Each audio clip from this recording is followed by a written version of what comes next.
கடகராசி நேயர்களுக்கு இந்த குரு பயிற்சி பலன்கள் எப்படி இருக்க போகுது அப்படிங்கிறத பற்றி பார்க்கலாம். இதுவரைக்கும் குரு பகவான் உங்களுடைய 12ஆம் வீட்டில் சஞ்சரித்து வந்தார். 12ஆம் வீடுங்கிறது விரயஸ்தானம். ஸோ நிறைய விரயங்கள் ஏற்பட்டிருக்கலாம். ஆனால் அது பெருமளவுக்கு அது வந்து சுப விரயங்களாக தான் இருந்திருக்கும்.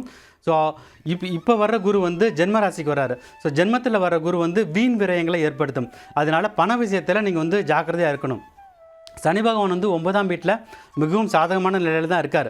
ஸோ அதனால் சனி பகவானால் உங்களுக்கு வந்து இந்த குரு பயிற்சி காலகட்டத்தில் வந்து தொந்தரவுகள் வராது. ஆனால் குரு பகவான் வந்து ஜென்மத்தில் வந்து வீண் விரயங்களை ஏற்படுத்துவார். ஸோ அதனால் ஸ்டாக் மார்க்கெட்டில் ட்ரேட் பண்ணுறவங்க வந்து ரொம்ப ஜாக்கிரதையாக இருக்கணும். அதாவது மணி வந்து நிறைய லூஸ் பண்ணுறதுக்கு சான்ஸ் இருக்குது.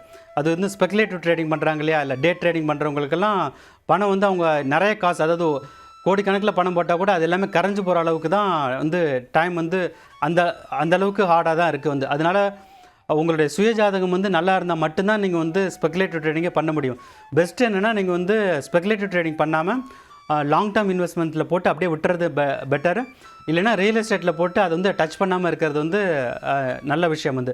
இப்படி பண்ணிட்டீங்கன்னா உங்களுக்கு வந்து பணப்பிரச்சனை அப்படிங்கிறது வந்து குறைய ஆரம்பிச்சிடும். அடுத்தது அளவுக்கு அதிகமான ரிஸ்க் எடுத்து எதையும் வாங்க வேண்டாம். அதாவது வந்து நான் வந்து புதுசாக ஒரு வீட்டுக்கு தேவையான கார் வாங்கணும், இல்லைனா ஒரு பெரிய ஒரு ஐட்டம் வாங்கணும்னு சொல்லிட்டு நீங்கள் வந்து ட்ரை பண்ண வேணாம். ஏன்னா அது வந்து உங்களுக்கு வந்து வீண் விரயத்தை ஏற்படுத்தி கொடுத்துரும். அது வந்து அந்த வாங்கின பொருள் இருக்கு இல்லையா, கார் வந்து புதுசாக கார் வாங்கினீங்கன்னா அந்த கார் ரிப்பேர் ஆகிடும், இல்லைனா அதில் ஏதாவது பாதிப்புகள் வந்து அது வந்து செலவாகிடும் வந்து. அதனால் இந்த மாதிரி செலவுகள்லாம் குறைச்சிக்கிறது நல்லது. தேவையான விஷயத்துக்கு மட்டும் செலவு பண்ணுங்கள். அதுக்கடுத்து கடனை வந்து யார்கிட்டருந்து வாங்குறத தவிருங்க. அதே மாதிரி நீங்கள் வந்து ஜாமீன் கையெழுத்து போட்டு கொடுக்கறத வந்து தவிர்க்கிறது நல்லது. யாருக்கும் ஷூரிட்டி கையெழுத்து போட்டு கொடுக்க வேணாம். பிஸ்னஸ் பண்ணுறவங்களுக்கு வந்து பார்ட்னர்ஸோட ப்ராப்ளம் வரலாம், லீகல் ப்ராப்ளம்ஸும் வரலாம். ஸோ மொத்தத்தில் கடகராசிக்காரங்களுக்கு இது வந்து ஒரு சோதனையான காலகட்டமாக தான் இருக்குது.